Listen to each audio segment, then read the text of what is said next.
Noelle walked into the room with some food on a tray. She did her best with what she had and asked the officer to get her some other supplies, but it would take time to get them. She did believe she was fine with what she had. She placed the tray on the table in front of two men. "It is not much, but is better than nothing," she uttered. Oliver took one of the scones that were on the tray. He took a bite and thought it was quite good. "Not bad at all. You should try it, Alistair." He was glad she could cook. That was one skill he did not have. Alistair stared at the boy. The boy needed to clean up.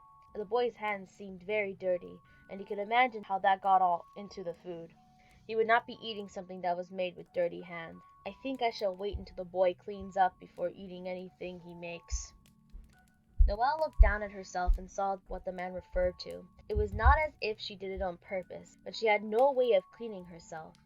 She was not trying to offend anyone, but it was what it was, and there was nothing she could do to change it. "I'm sorry I'm not the picture-perfect person, but at least I'm trying. More than I can say for yourself," she said. He sat there all day, not caring or doing anything. She had to tend to her brother and do things. He did nothing. She had no qualms about telling this man what she truly thought. She never feared saying what was on her mind. She has gotten in more trouble because of her mouth than anything else, but she had to be her. "Touché," Oliver replied, seeing the furious look that Alistair had on. He knew she had touched a nerve, but seeing that no one ever talked to his brother like that, he found this interesting, that a poor young girl had the gumption to talk back to a lord who could so easily destroy her. He wanted to know how far she would go. "I think I have had enough of you and your attitude. Leave my presence at once," Alistair harshly ordered. He could not stand this boy. He wanted the boy gone. If only he could send him to prison, that would make his day. Noelle could care less that he wished her gone. She would not be doing anything this man wanted her to do, and she did not take orders from no one. She approached the table and took a scone, and she ate a bite of the scone. "And you will do what if I do not comply?" she asked. Not that she cared about what his answer will be. She knew he could make her do nothing. Oliver smiled at her response.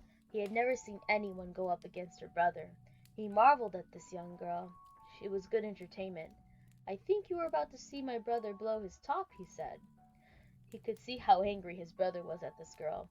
"You may think this is funny, but I am the lord of this house, and I will not put up with disobedience," Alistair said. He never would put up with this from anyone, and if he could, he would show the boy what he was capable of. The only reason why the boy could get away with this talk was that the boy knew he could not send him away. "So, I am a dog now?" She paused. She did not care how he thought of her. "You have no clue how to treat people. You only care for yourself. One day you will wake up alone with no one caring back."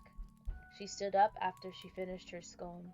She had to check on her brother, but she wanted him clear he had nothing to do with her leaving.